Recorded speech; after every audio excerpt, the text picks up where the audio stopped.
Quand vous touchez votre corps, vous touchez à des tissus. Ces tissus sont composés de molécules assez complexes, d'ADN et autres, qui elles-mêmes sont composées d'atomes forgés dans les étoiles par des réactions nucléaires, de sorte qu'on peut strictement dire que nous sommes des poussières d'étoiles.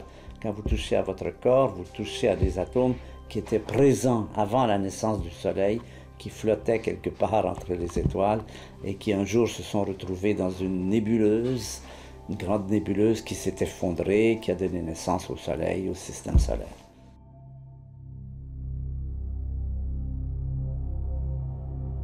C'est sans doute l'un des plus grands acquis de notre époque. La science dispose désormais d'un récit de nos origines.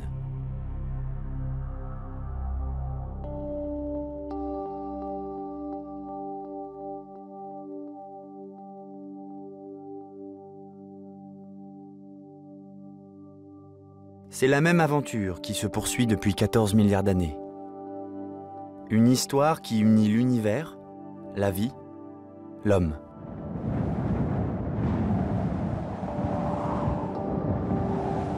Nous descendons des singes et des bactéries, mais aussi des astres et des galaxies.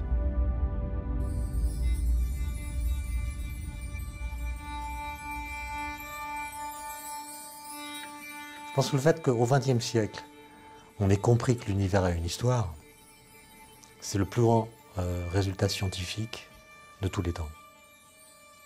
Le discours de la science est incomplet, mais il est précieux. On pourrait dire que la science, c'est une sorte de trésor d'incomplétude. Donc notre histoire commence. Mais par où commencer? Depuis toujours, les hommes regardent les étoiles en s'interrogeant sur l'origine du monde. Mais un homme, un jour, a vu ce qu'aucun n'avait vu jusqu'ici. En 1609, Galilée a l'idée de tourner vers le ciel une lunette, un instrument qui servait jusqu'alors à surveiller les armées ennemies. Mais lorsqu'il regarde dans sa lunette astronomique, il ne sait pas encore qu'il effectue un prodigieux voyage dans le temps, un voyage dans l'histoire même de l'univers. Ce que l'astronomie a découvert il y a quelques siècles, c'est que quand on regarde dans le ciel, on voit non pas l'univers tel qu'il est aujourd'hui, mais tel qu'il était dans le passé.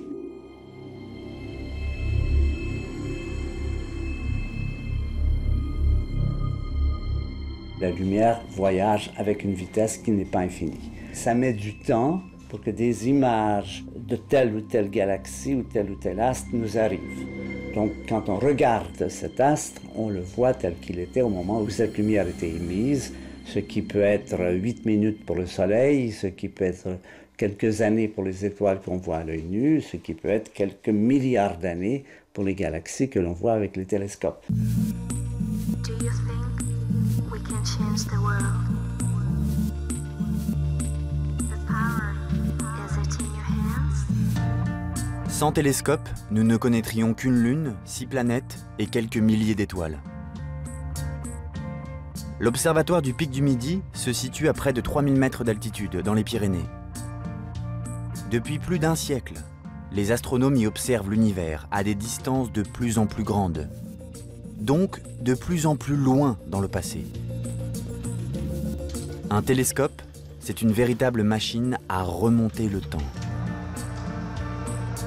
Et c'est ainsi qu'en sondant son histoire, les scientifiques ont découvert que l'univers est en évolution depuis plusieurs milliards d'années. Avec un instrument comme celui-ci, eh bien, on observe les étoiles, on observe les galaxies qui sont des grands ensembles d'étoiles. Une galaxie comme la nôtre, il y a 200 milliards d'étoiles, comme le Soleil. Et ces galaxies, eh bien, on s'aperçoit d'abord elles sont très loin et elles s'éloignent de nous. C'est cette observation qui va permettre à la science de remonter jusqu'aux premiers instants du Big Bang. Les galaxies s'éloignent, mais il ne s'agit pas d'un mouvement des galaxies.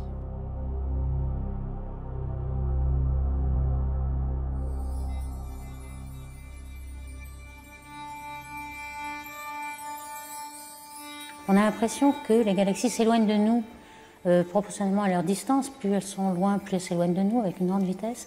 Mais en fait, elles sont vraiment immobiles. C'est seulement l'univers qui entre en expansion, qui gonfle, et ça leur donne une vitesse apparente. Mais en fait, les galaxies sont immobiles. On peut représenter cela comme un gâteau avec des petits raisins, une espèce de pudding. Et le pudding, en gonflant, représente un peu l'expansion de l'univers, ce qui mène l'image assez juste que chaque galaxie est un grain de raisin et ne bouge pas. Quand vous avez deux galaxies qui s'éloignent l'une de l'autre, il ne faut pas imaginer que ces deux galaxies se déplacent l'une et l'autre dans l'espace. En fait, c'est la distance qui les sépare qui augmente. C'est l'espace-temps entre elles qui se dilate. Donc c'est pas une expansion dans l'espace, c'est une expansion de l'espace. Évidemment, on a du mal à l'imaginer ainsi, mais c'est très clairement ce que les équations nous disent. L'univers grandit aujourd'hui de 20 millions de kilomètres par minute. Si l'univers gonfle, cela veut forcément dire qu'il était plus petit avant. Ainsi, si l'on repasse le film à l'envers, plus on remonte le temps, plus l'univers se contracte, jusqu'à considérer tout l'univers contenu en un point, dans une tête d'épingle. C'est ce que l'on appelle le Big Bang, l'origine de notre univers.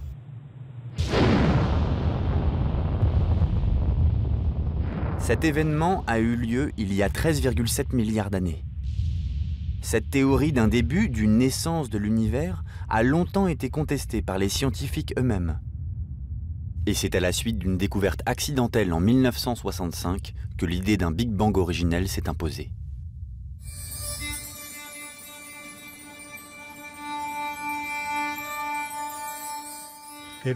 C'était un accident. Les ingénieurs de Bell Telecom travaillaient sur les premiers téléphones portables. Ils ont entendu un bruit dans l'espace, trop fort pour être attribué à l'activité humaine.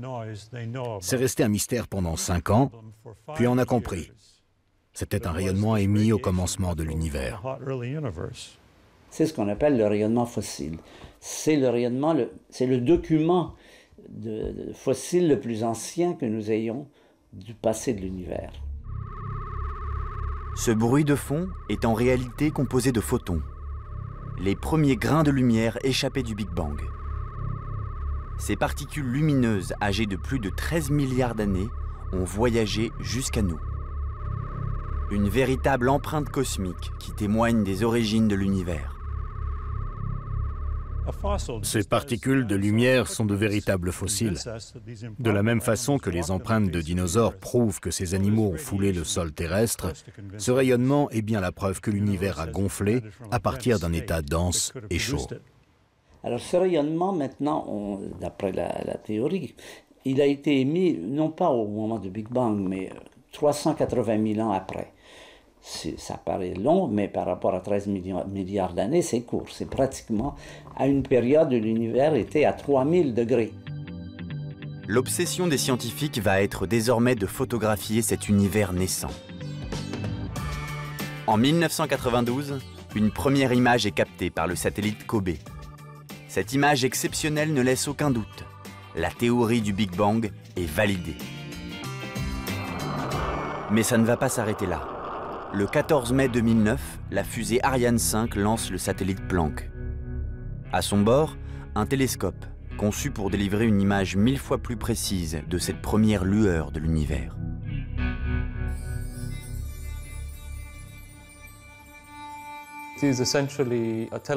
Le satellite Planck, c'est essentiellement un télescope qui, grâce à ses détecteurs, reconstitue une image précise de l'espace.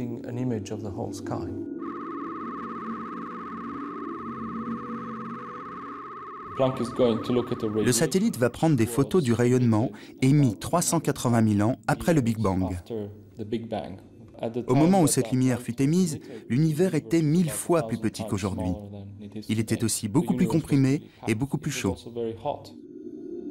On peut dire la lumière fut, c'est vrai, c'est une façon de le dire qui a un petit peu une connotation religieuse que je ne veux pas du tout avoir ici. Mais c'est vrai que dans la réalité, il y a eu cette époque où la lumière s'est séparée de la matière et cette lumière, on la voit toujours avec des instruments appropriés.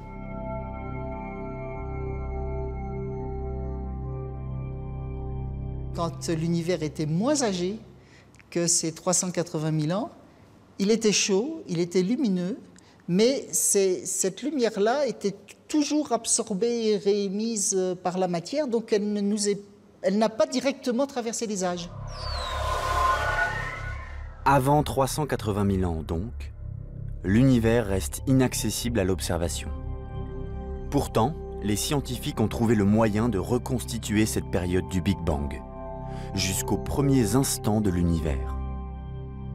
Par le calcul, on peut savoir, en remontant le temps, on peut savoir beaucoup de choses sur ce qui s'est passé avant cette époque. C'est dans ce laps de temps, en effet, que se sont formés les ingrédients de base qui aujourd'hui composent notre univers, les premiers éléments chimiques. 1 minute et 40 secondes après l'instant initial, sous une température ambiante de plus d'1 milliard de degrés, vont se former les premiers noyaux d'atomes. D'abord l'hydrogène, le deutérium, puis l'hélium. Quand vous gonflez un ballon à l'hélium, vous capturez des atomes du Big Bang. En buvant un verre d'eau, vous avalez des noyaux d'hydrogène aussi vieux que l'univers. Ces éléments constituent aujourd'hui encore la matière principale du cosmos. Mais d'où viennent-ils? De quoi sont-ils faits?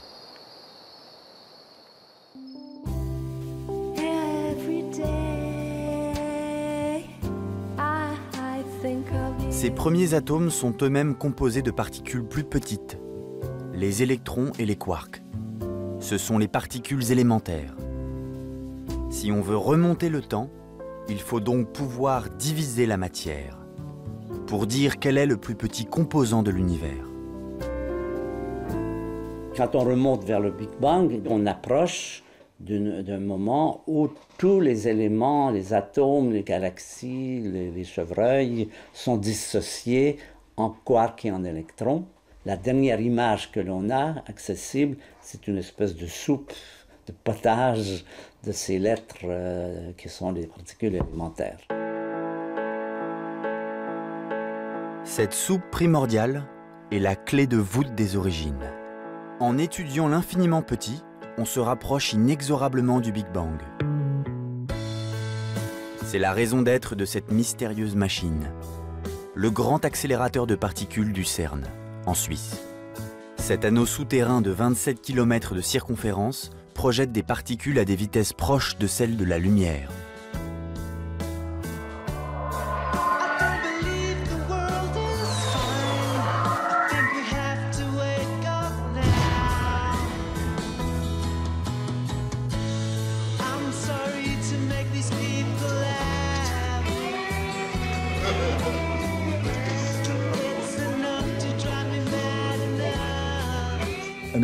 Le LHC est en fait un microscope ultra puissant avec lequel nous plongeons dans le monde de l'infiniment petit.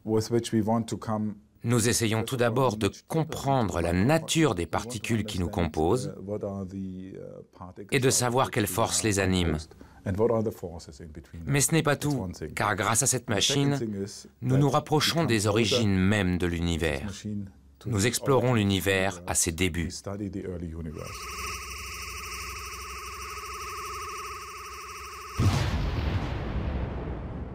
Vous avez deux faisceaux de particules de très haute énergie qui entrent en collision.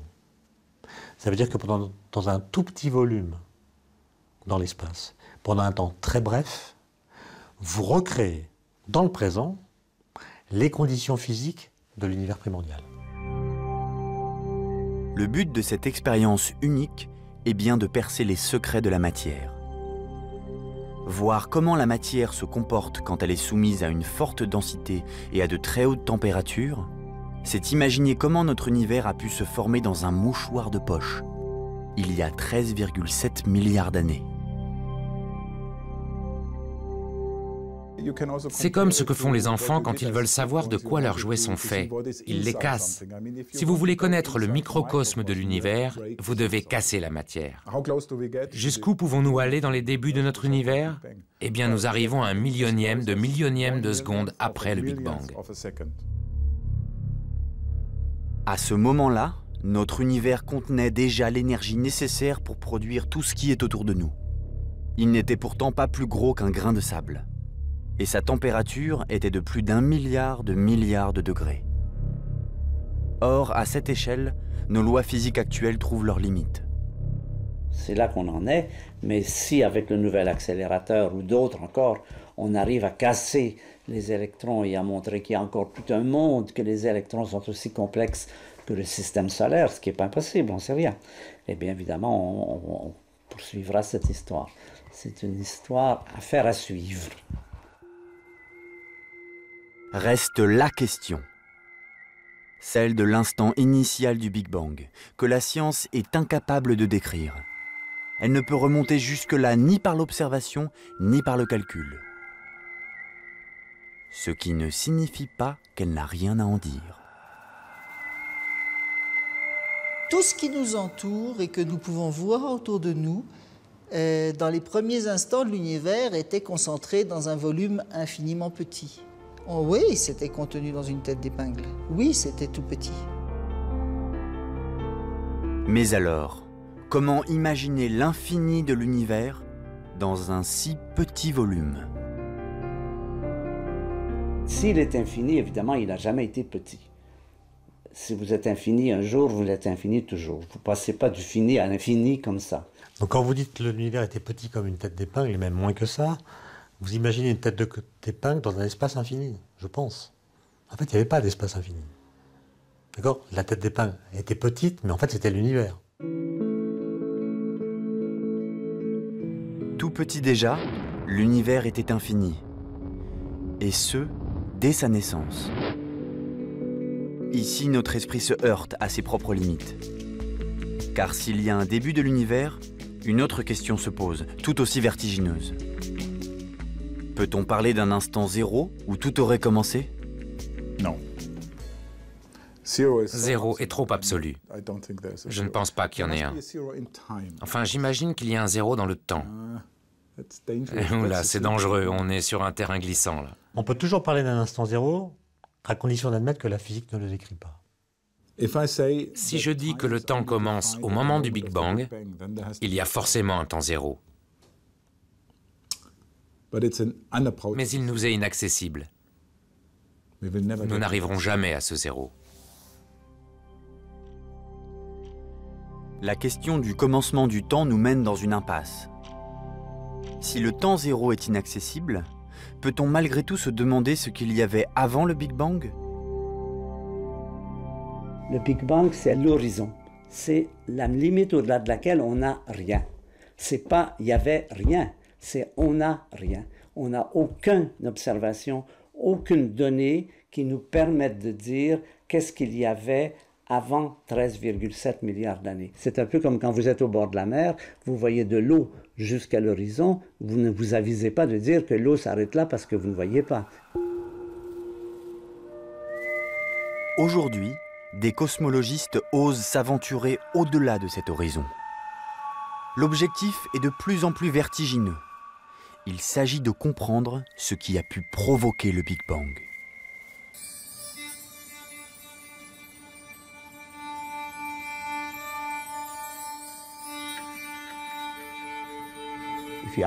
Demandez à n'importe quel expert en physique quantique. Tous vous diront que nous ne sommes pas sûrs que le Big Bang soit le début de notre univers, car la physique classique qui prédit ce début est incomplète.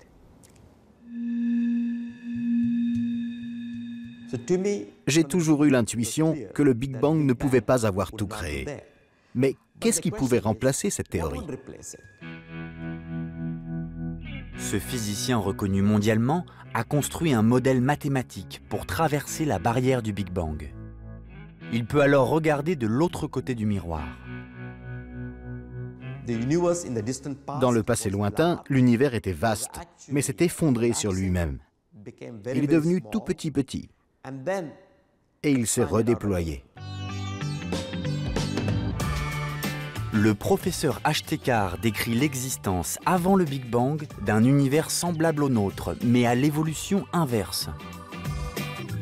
Au lieu d'être en expansion, il se contractait jusqu'à un point de passage nommé Big Bounce, le grand rebond. Cet univers aurait donc rebondi sur lui-même pour donner naissance au nôtre.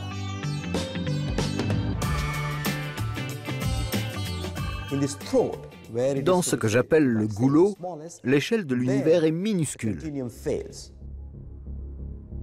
Les notions de temps et d'espace-temps ne fonctionnent plus. L'univers ancien et notre univers actuel sont connectés en un point précis, comme un passage secret. C'est le tunnel de la nouvelle physique quantique.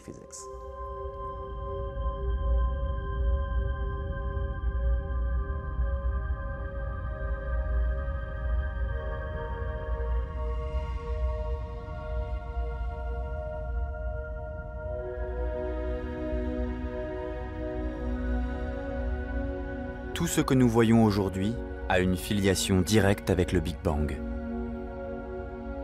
Mais tout ne s'est pas joué à ce moment-là.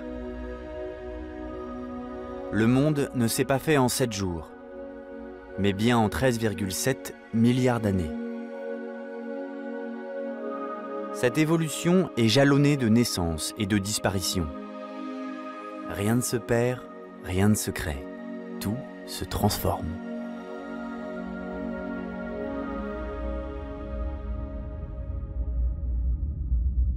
Ainsi, 1 milliard d'années après le Big Bang, naissent les premières étoiles à partir des gaz d'hydrogène et d'hélium déjà présents dans l'univers.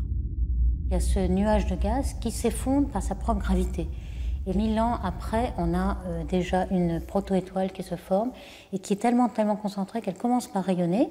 Et puis la température qui est créée au centre de ce nuage de gaz très concentré arrive à une température d'1 million de degrés ou 10 millions de degrés. Et ça permet de déclencher les réactions nucléaires qui permettent de briller comme toutes les étoiles brillent. Ces réactions nucléaires ont lieu au cœur même des étoiles. Elles produisent tous les éléments aujourd'hui présents dans l'univers, comme le carbone, le fer ou encore l'oxygène.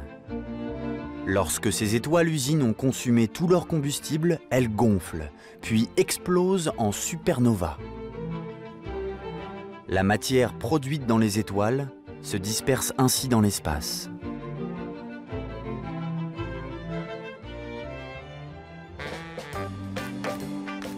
Cette machinerie se répète à l'infini et produira les quelques 200 milliards de galaxies que l'on observe aujourd'hui dans le cosmos.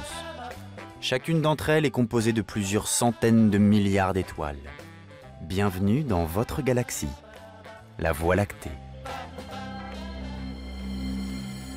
Il y a 4,5 milliards d'années naît une étoile à la périphérie de la Voie lactée, le Soleil.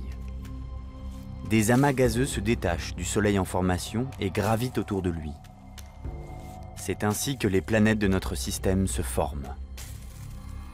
Et la Terre avec.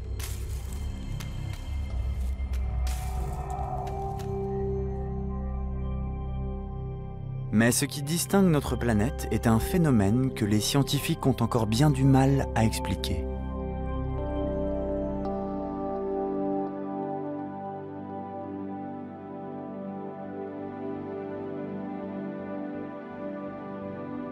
La diversité du vivant sur la Terre incarne un stade très avancé de l'évolution. Mais la vie a commencé sous une forme beaucoup plus modeste, en s'accommodant des ingrédients distribués par le cosmos.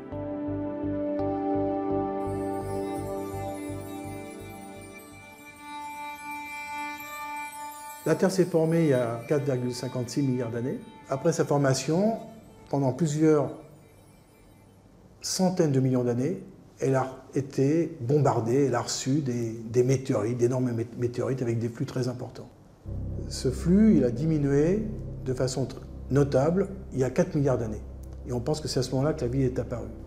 Ces météorites, elles étaient aussi bénéfiques en fait pour l'apparition de la vie, parce qu'elles ont apporté les ingrédients nécessaires pour que la cuisine prébiotique, la chimie prébiotique, se fasse sur Terre et conduise à la vie.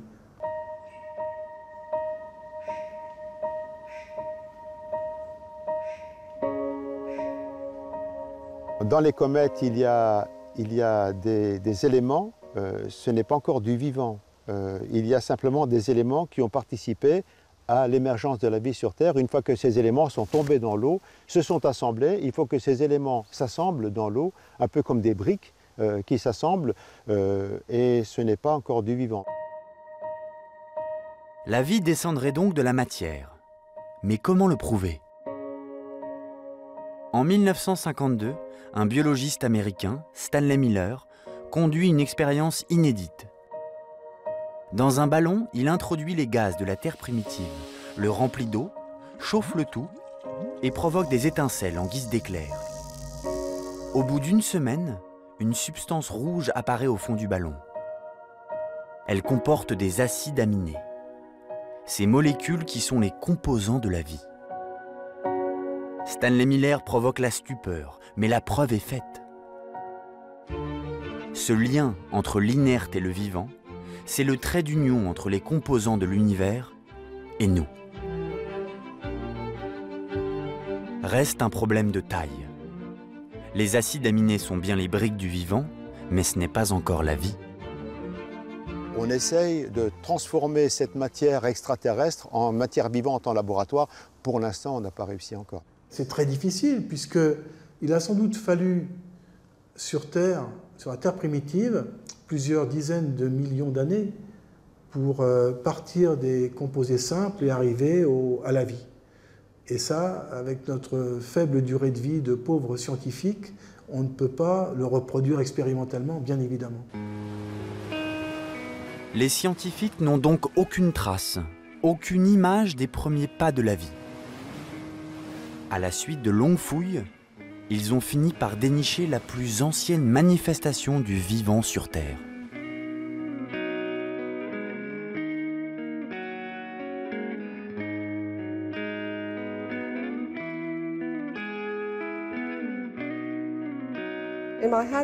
J'ai dans mes mains le plus vieux sédiment retrouvé sur Terre. Il s'est formé dans l'eau. Dans chaque couche, on trouve des traces de vie microscopiques. On ne peut pas les voir à l'œil nu. Il s'est formé il y a 3,5 milliards d'années. C'est donc 1 milliard d'années après la formation de la Terre. Ces traces de vie sont donc déjà assez évoluées. Ces bactéries étaient déjà bien complexes. Pour en arriver là, il a donc fallu que les premières formes de vie plus simples évoluent pendant 1 milliard d'années dans l'eau. Cette période, la science est incapable d'en reconstituer précisément les étapes. En attendant, ce caillou renferme la plus ancienne preuve de vie sur Terre. Ce sont bien les plus anciennes traces de nos ancêtres. Nous avons évolué à partir de ces bactéries. Pas d'un seul coup, bien sûr, mais il s'agit de nos ancêtres directs.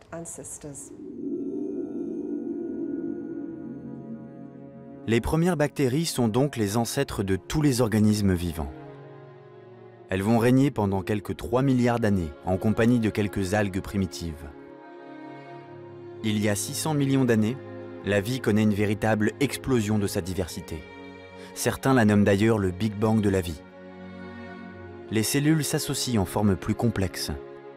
Ces premiers paquets d'individus forment alors de petites gelées transparentes. Ce sont les premiers organismes marins, des éponges, des petites méduses primitives. Ces transformations se déroulent sur quelques centaines de milliers d'années seulement. La diversification du vivant est en marche et ne s'arrêtera plus.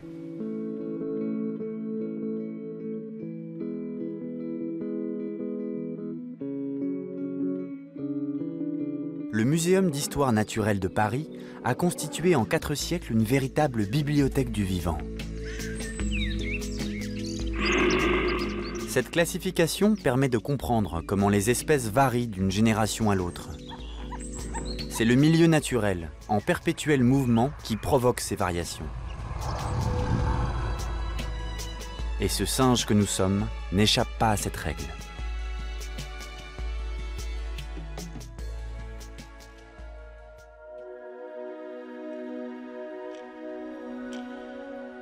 Notre apparition est très récente dans l'évolution des espèces. Ramenons les 4,5 milliards d'années de notre planète à une seule journée. En supposant que la Terre soit apparue à minuit, alors la vie naît vers 5 heures du matin et se développe pendant toute la journée. Vers 20 heures seulement, viennent les premiers mollusques. Puis à 23 heures, les dinosaures, qui disparaissent à 23h40, laissant le champ libre à l'évolution des mammifères. Nos ancêtres ne surgissent que dans les 5 dernières minutes de cette journée. Et nous, n'arrivons que dans la toute dernière minute. La révolution industrielle n'a commencé que depuis un centième de seconde.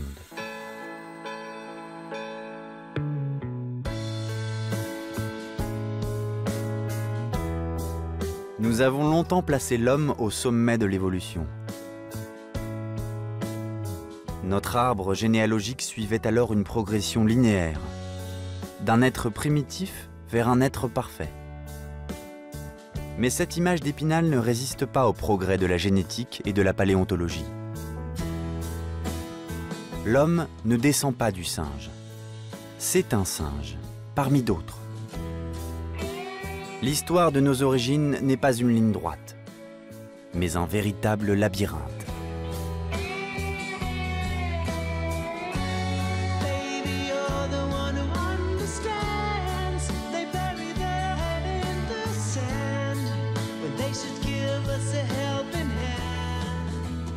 L'histoire de la famille de l'homme commence parmi des primates qui existent sur Terre depuis 70 millions d'années. On ne sait pas exactement comment la famille à laquelle nous appartenons s'est différenciée des autres il y a peut-être une quarantaine de millions d'années.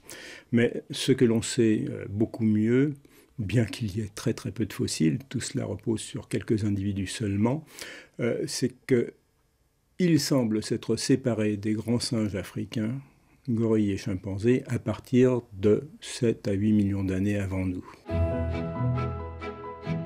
Cette séparation avec les grands singes se fait sur un critère, la bipédie, soit la capacité de marcher sur de longues distances. Les premiers individus à se tenir debout se trouvent en Afrique, où un nouveau groupe d'espèces dont nous sommes issus émerge, les hominidés. C'était il y a 7 millions d'années. Le problème est que l'on compte parmi les hominidés un foisonnement d'espèces marchant sur 2 pattes. Parmi elles, il y en a une qui est directement liée à notre branche. Mais il est bien difficile de dire laquelle. L'évolution, elle est buissonnante. Au début de la formation du genre humain, on voit apparaître une multitude d'espèces différentes. On voit des fossiles très différents les uns des autres. La plupart de ces lignées vont s'éteindre. Identifier notre ancêtre est un vrai casse-tête. La bipédie n'est pas un critère exclusif à notre lignée. Et il en va de même pour la confection d'outils. Car il y a 2,5 millions d'années, plusieurs espèces distinctes possédaient cette même technique.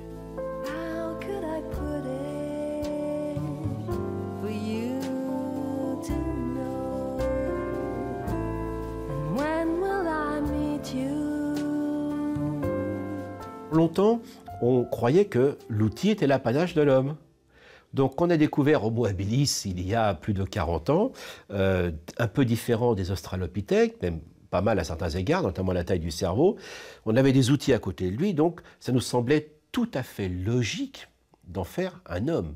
Seulement aujourd'hui, on sait que presque tout le monde utilisait des outils de pierre taillée et on ne sait plus du tout qui a inventé l'outil de pierre taillée.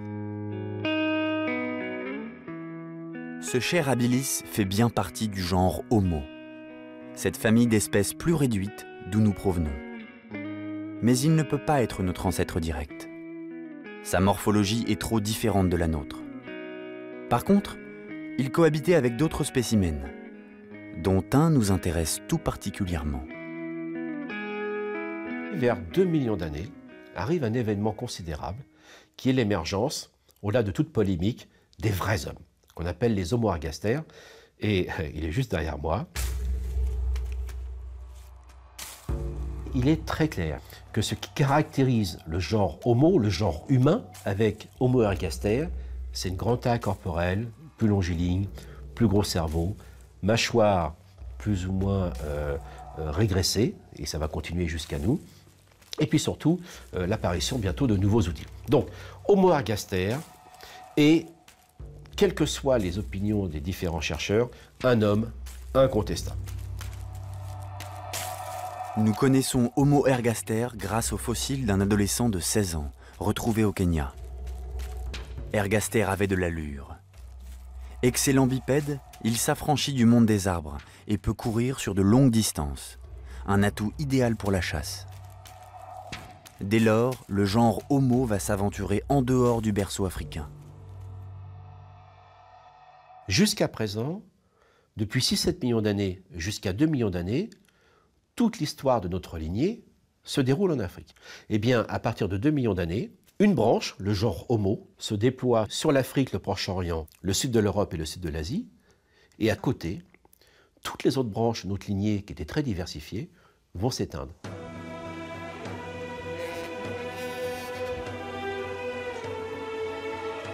Si Homo ergaster investit de nouveaux territoires, c'est parce qu'il suit la faune africaine, sa communauté écologique.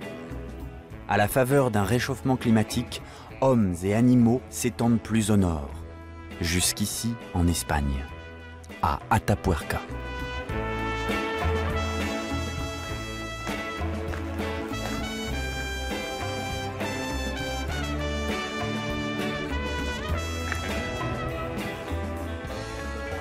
C'est vraiment impressionnant. On a ici le plus ancien site européen attestant la présence des premiers hommes sur notre continent. Et là, ce qui est devant nous, c'est le site d'Elefante et qui remonte à la base à 1,2 million, 1,3 million. C'est la première trace avérée de la présence d'hommes en Europe, ici en Espagne. De ces premiers Européens, les paléontologues n'ont retrouvé que quelques morceaux de crâne et de mâchoire, exceptionnellement bien conservés. Juste assez pour leur tirer le portrait. Alors quels sont ces hommes? Certainement encore des Homo ergaster, mais ils commencent déjà à se modifier et on les appellera les Homo antecessors. Alors il n'est pas certain que ce soit une autre espèce, mais ça veut dire que ça a déjà changé. Homo antecessor prospère dans la région pendant près de 500 000 ans. Et là encore, il se modifie au fil du temps.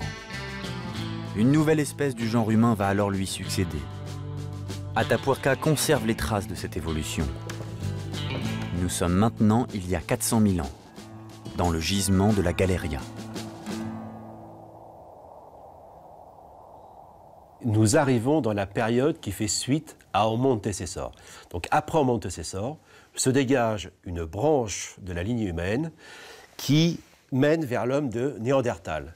Mais entre Néandertal et antecessor, voici monsieur Homo heidelbergensis qui annonce l'homme de Néandertal. Donc c'est très important, nous sommes sur une branche de la lignée humaine, du genre humain, qui va venir vers les vrais Européens qu'on appelle les hommes de Néandertal.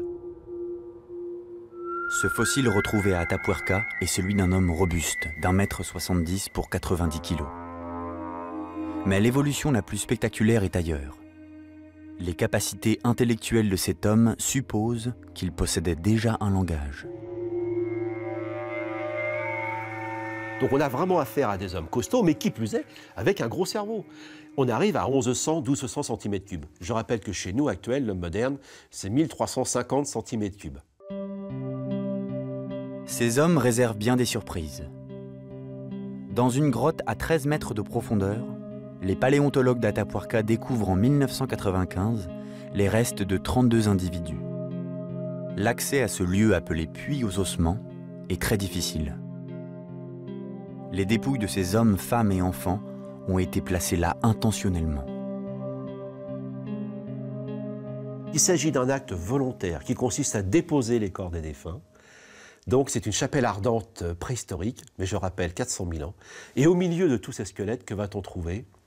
Eh bien, un magnifique biface, un objet symétrique taillé dans une belle matière qui est la quartzite rouge. Manifestement, il n'est pas arrivé là tout seul, et c'est peut-être la première offrande faite à des défunts pour un voyage après la mort, pour les honorer, tout ce que vous voudrez. Mais en tout cas, il est très clair que ces hommes, à cette époque-là, vont se poser la question, que signifie la vie après la mort? Et nous avons là les traces les plus anciennes connues dans l'histoire de l'humanité de préoccupations autour de défunts et d'interrogations sur la vie, la mort et le sens de la vie. Cette première manifestation culturelle et les interrogations qu'elle suppose est le propre de l'homme. Seulement voilà, cet homme n'est pas notre ancêtre. Il s'agit de la lignée de l'homme de Néandertal, dont nous sommes génétiquement différents. Mais alors d'où venons-nous? Pour le comprendre, il faut revenir sur le continent de nos origines, avec Homo ergaster, notre premier ancêtre. Souvenez-vous, il s'est déployé sur tout le continent africain, et lui aussi a évolué, pendant 2 millions d'années. Il y a 200 000 ans environ, une nouvelle espèce émerge en Afrique de l'Est, Homo sapiens, c'est-à-dire nous. Progressivement, Homo sapiens s'aventure en dehors du continent. C'est donc la deuxième sortie d'Afrique dans l'histoire de l'humanité. Mais cette fois, l'homme va investir tous les territoires, s'adapter à tous les milieux.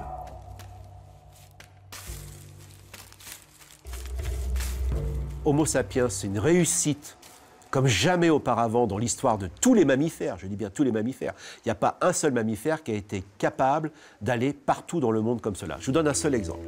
Comment croyez-vous que les hommes sont allés en Australie?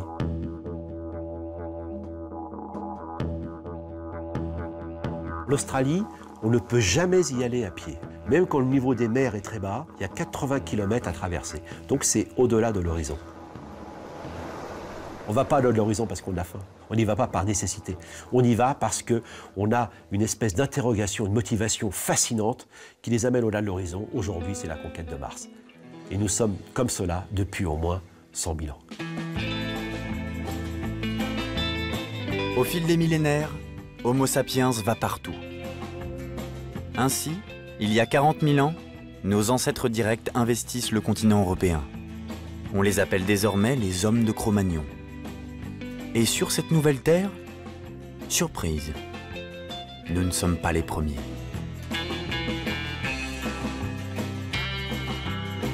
Vers 50 000 ans, 40 000 ans donc, nous les hommes de Cro-Magnon pénétrons en terre européenne et nous allons cohabiter avec Néandertal entre 38 000 ans et 30 000 ans. Et là, ce qui est nouveau et que les préhistoriens mettent en évidence, on voit les cultures de Néandertal qui changent sur influence de Cro-Magnon et certainement dans l'autre sens. Et Néandertal, on commence que depuis peu de temps à le regarder différemment. Ils se maquillaient certainement, ils aimaient les colorants noirs. Et vous savez quoi? On a de l'ADN de Néandertal. Et il y a 2 ans, on est tombé sur des parties de l'ADN qui codent pour la couleur de la peau, des yeux et des cheveux. Et les hommes de Néandertal étaient des hommes roux et blonds. Alors que nous, à cette époque-là, nous avions certainement la peau noire. On a longtemps voulu faire de Néandertal une sous-espèce de la nôtre. Pourtant, les travaux de génétique les plus récents confirment que Néandertal et Sapiens sont bien 2 espèces différentes, à un degré d'évolution comparable. Ils font tous 2 partie du genre humain. La lignée de Néandertal est d'ailleurs la première à manifester des préoccupations proprement humaines. Longtemps, ça a été extrêmement troublant, puisque dans la grande tradition de nos mythes, dans la culture occidentale, c'est-à-dire du bassin méditerranéen, il n'y a qu'un seul homme à l'image de son créateur. Et ce que nous sommes en train de comprendre, c'est qu'il y a eu au moins 2 espèces qui avaient forcément des récits sur le sens de la vie, qu'est-ce que nous faisons sur cette terre, et qui par ailleurs, et ça c'est fondamental, avaient certainement des récits sur les commencements du monde. C'est-à-dire se poser la question, qui sommes-nous et d'où venons-nous? Eh bien, a fait partie des bagages d'une humanité commune, donc c'est absolument vertigineux. Nous avons une seule humanité, mais qui est animée par 2 types d'hommes biologiquement différents.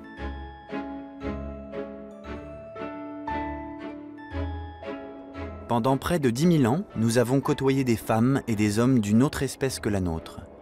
Puis, pour des raisons encore mal connues, Néandertal s'est éteint. C'était il y a 30 000 ans. Commençait alors la solitude d'Homo sapiens, seul face à ses interrogations sur le monde et ses origines. Le fait que les humains de l'époque ancienne aient été très peu nombreux faisait qu'ils étaient extrêmement exposés. les risques de famine, les risques d'être décimés par des épidémies étaient considérables. Donc le sort de la plupart des populations de la préhistoire, c'était sans doute l'extinction. Dans un monde qui aurait eu d'autres variations climatiques, il aurait été tout à fait possible qu'il y ait une extinction complète de Sapiens et puis un développement de Néandertal. Et vu les capacités, les caractéristiques qu'il avait, il aurait certainement fait aussi bien que nous, et puis on pourrait très bien être en train de s'interviewer entre Néandertaliens.